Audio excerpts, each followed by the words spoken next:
In the late autumn of 1917, amidst the grinding stalemate of World War I, a quiet town in northern France became the stage for a bold experiment in warfare. The Battle of Cambrai, fought between British and German forces from November to early December, marked the first large-scale use of tanks in combat.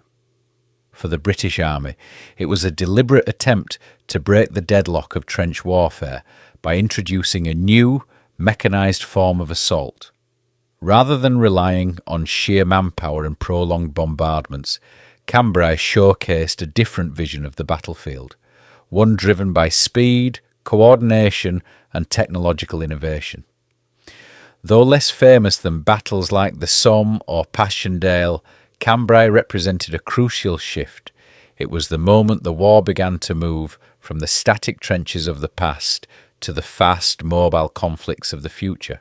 The Western Front had become a vast, immovable scar across Europe, a maze of trenches, barbed wire, and cratered no-man's land, stretching from the North Sea to the Swiss border.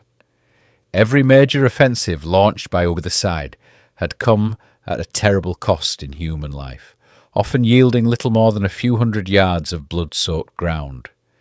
It was a war defined by attrition, grinding, costly, and strategically stagnant.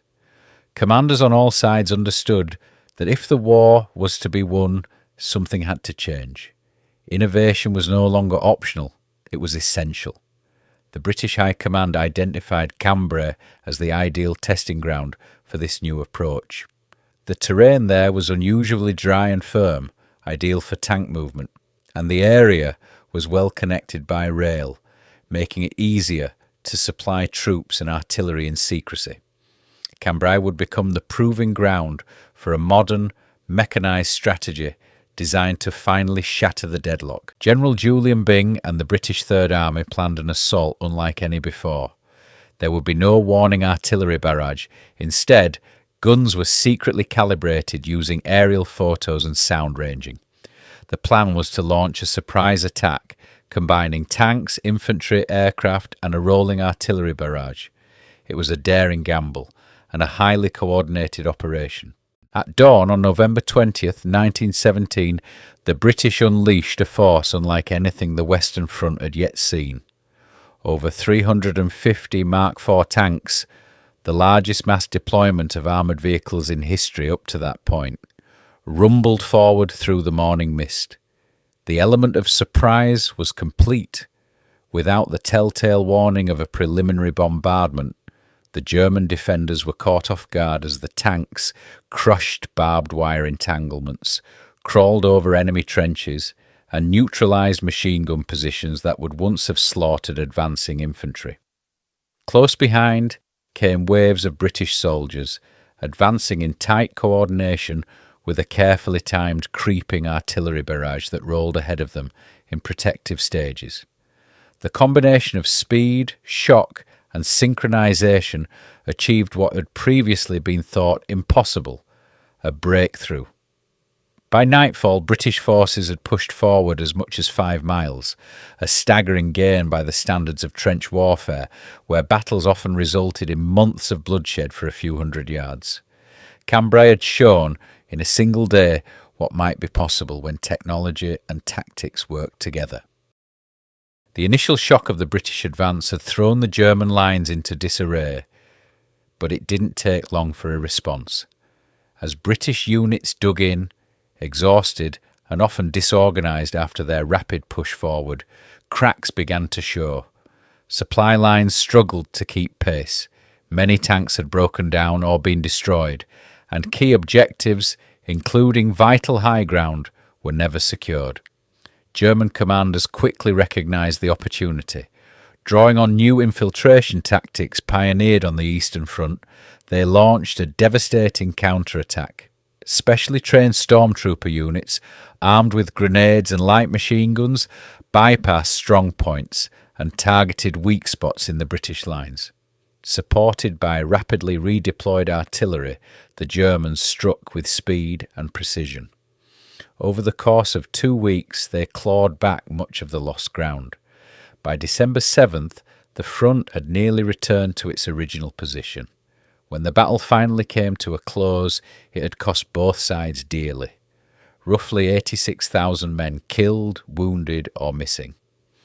Cambrai had begun with the promise of a revolution in warfare, but ended as yet another reminder of the brutal, back-and-forth nature of the Western Front. Despite ending in a tactical draw, the Battle of Cambrai marked a strategic breakthrough. For the first time, it became undeniably clear that tanks, once viewed with scepticism by many commanders, could be effective tools of warfare when used in large numbers and integrated properly with infantry, artillery, and air support.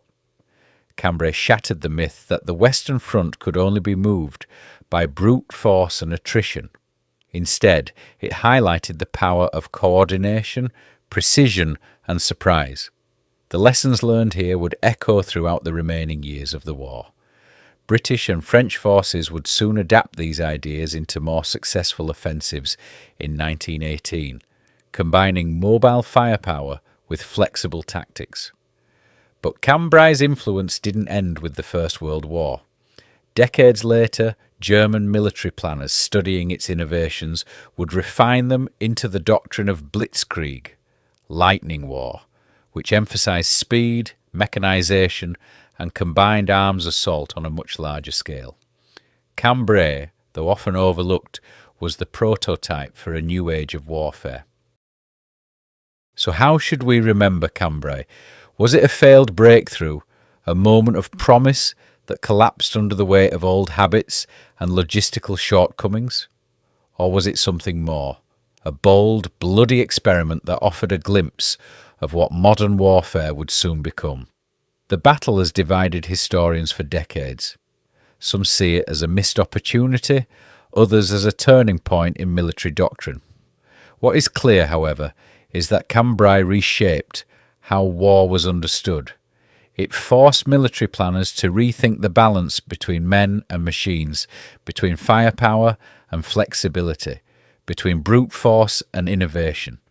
Though the town of Cambrai itself slipped back into obscurity after the guns fell silent, its legacy endures.